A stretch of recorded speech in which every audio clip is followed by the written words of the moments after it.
रहीमन पानी राखिए, बिन पानी शब सून, पानी गए न उबरे, मोती मानस चून।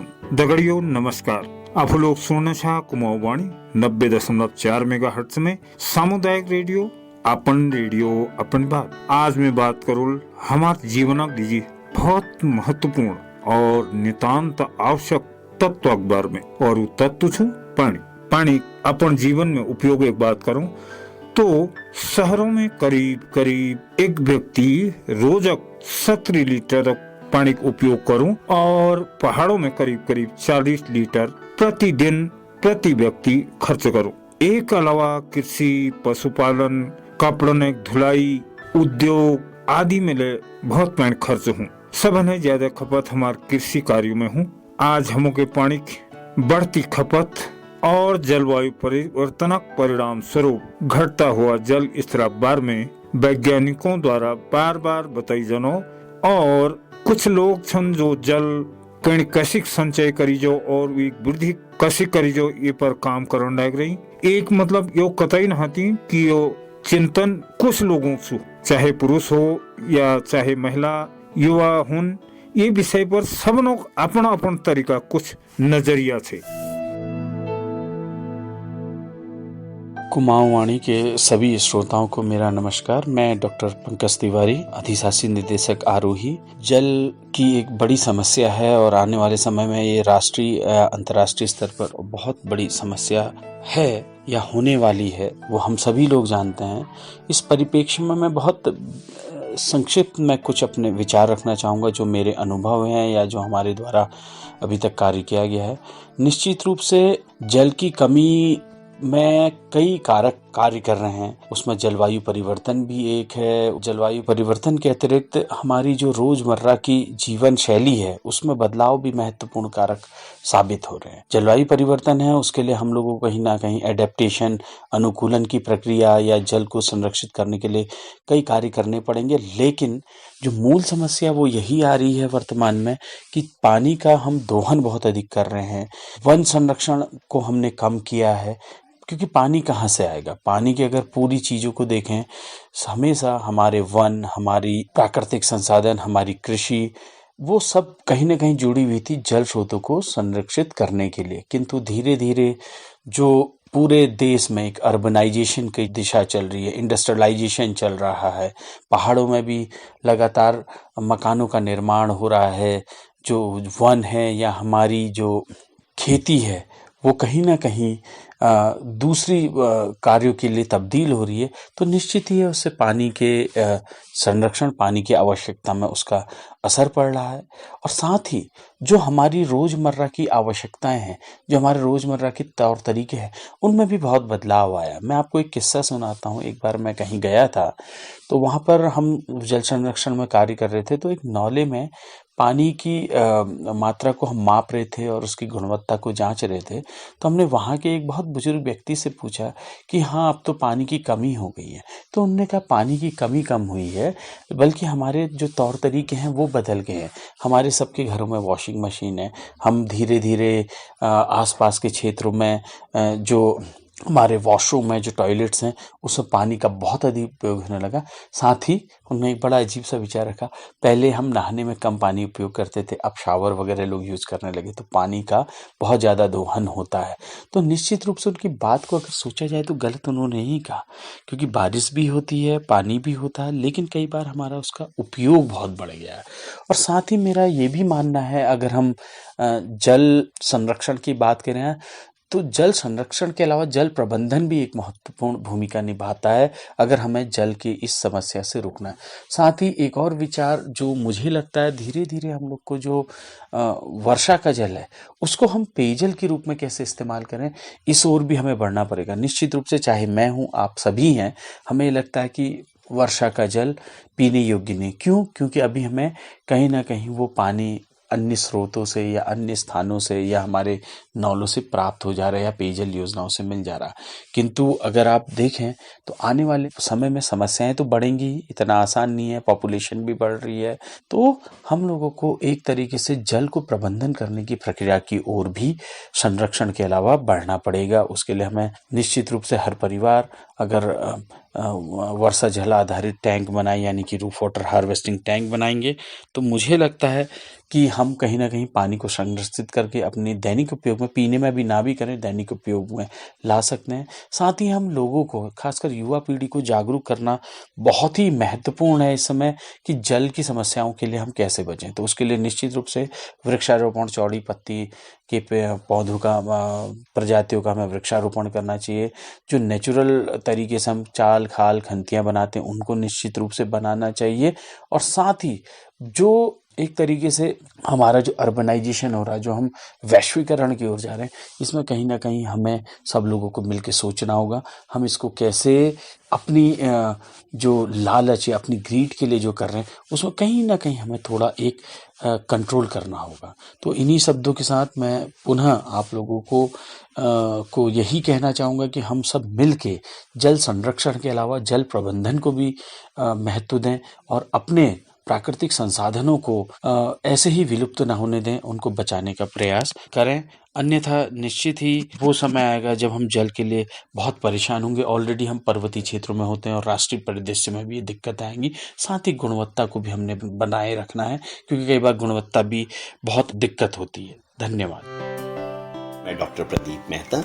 आज पानी के विषय में चर्चा यहाँ पर हो रही है। तो पानी, जैसा कि हम लोग सब जानते हैं और बचपन से हम लोग पढ़ते हैं कि पृथ्वी का 70% जो है भाग वो पानी है, लेकिन इसमें से जो सिर्फ 2.5 है पानी, वो ही जो है वो शुद्ध पानी है, यानी कि जो उपयोग किया जा सकता है या जिसको हम फ्रेश वाटर कहते हैं। और ये अलग अलग रूप में होता है, चाहे वो नौले हैं या नदियां हैं या तालाब हैं, और जो बर्फ़ हैं, ग्लेशियर हैं, उन तमाम में जो पानी होता है उसको हम फ्रेश वाटर बोलते हैं। लेकिन इस पूरे 2.5 में से सिर्फ 1% पानी है जो हम लोग, जो हमारी पहुंच में है। अधिकतर पानी जो ग्लेशियर के रूप में है या बर्फ़ के रूप में है, उसको हम एकदम से इस्तेमाल नहीं कर सकते।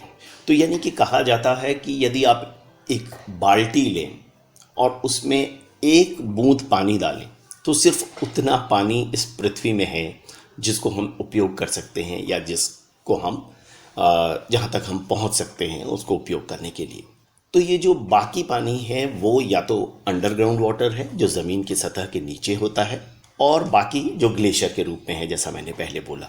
अब ये जो हम 1% पानी जो हम बोल रहे हैं पूरे शुद्ध पानी में से जो हम तक पहुंचता है, उसमें भी अगर आप देखें तो पानी अधिकतर प्रदूषित है।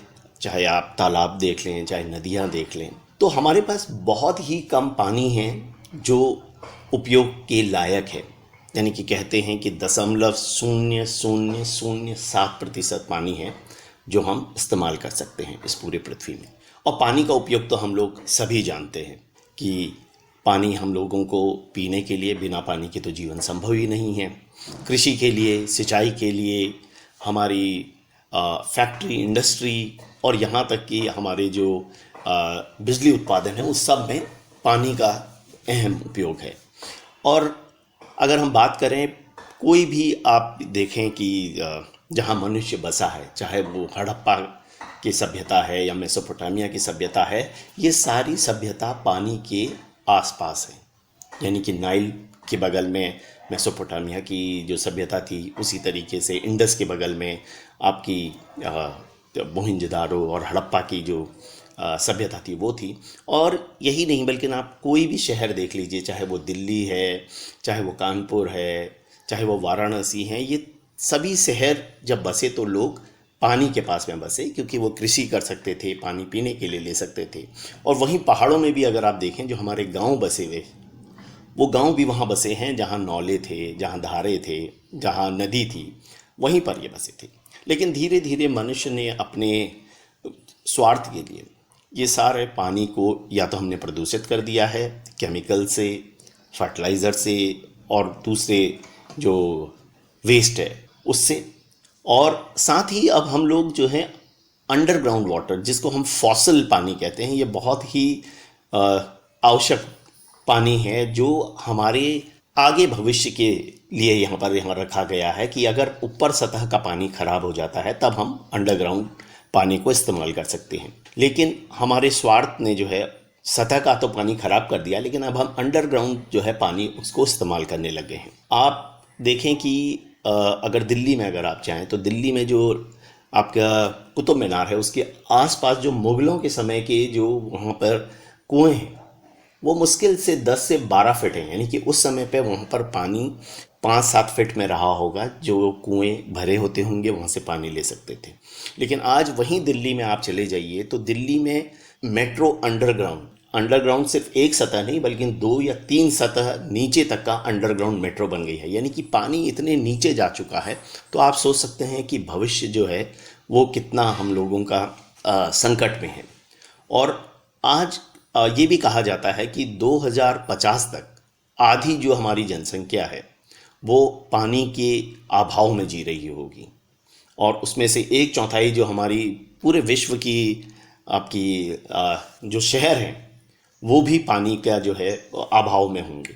और हम 2050 की ही क्यों बात करें, अगर हम अभी देखें कुछ साल पहले शिमला में ये संकट आया था, चेन्नई में ये संकट आया था, हैदराबाद जिसको बोलते थे कि सिटी ऑफ लेक्स बोलते थे, जहाँ पर बहुत तालाब थे, वहाँ पर इतना अतिक्रमण हो गया है कि आज ये बाहर के पानी पे ये लोग निर्भर रह गए हैं, वहाँ टैंकरों से पानी आता है। और पहाड़ों में भी यही स्थिति हो गई है, पहाड़ों में हमारे नौले सूख रहे हैं, हमारे धारे सूख रहे हैं, और इसके कारण बहुत हैं। इसके कारण हमारे जो वन हैं उनका कम होना है, जो अंडरग्राउंड पानी है वो नीचे उतना नहीं जा रहा है, और धीरे धीरे इसके संकट ये भी हो रहे हैं, कृषि उत्पादन कम हो रहा है। हर साल हम देख रहे हैं कि इतनी वन अग्नि लग रही है पहाड़ों में कि हज़ारों हेक्टेयर जो है आपका जंगल तबाह हो रहे हैं, और उसका प्रभाव जो है हमारे नौले और धारों में भी पड़ रहा है।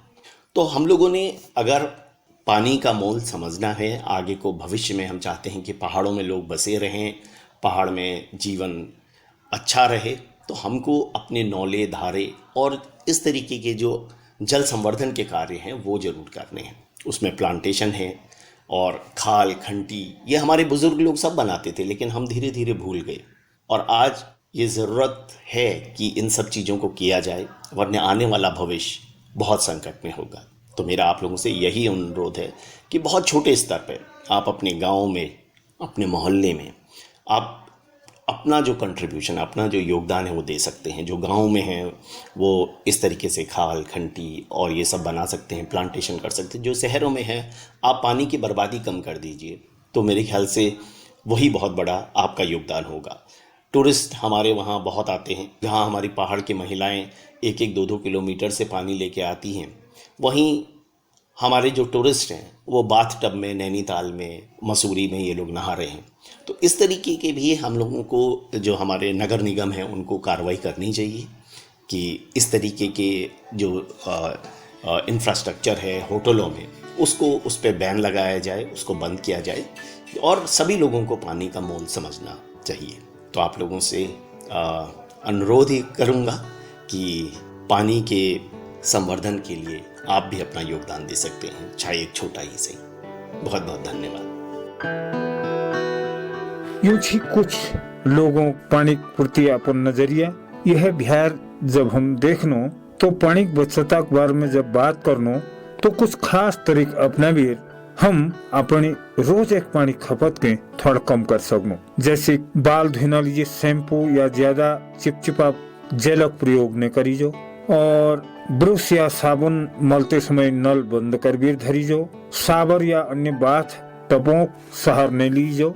एक अलावा कई ऐसे व्यवहार अपना सकनो जो हमारे ये समस्या के कम करने में मददगार है सकने, और साथ ही साथ वो जो बचत है वो दोहरा जरूरत के पूरी कर सकूं।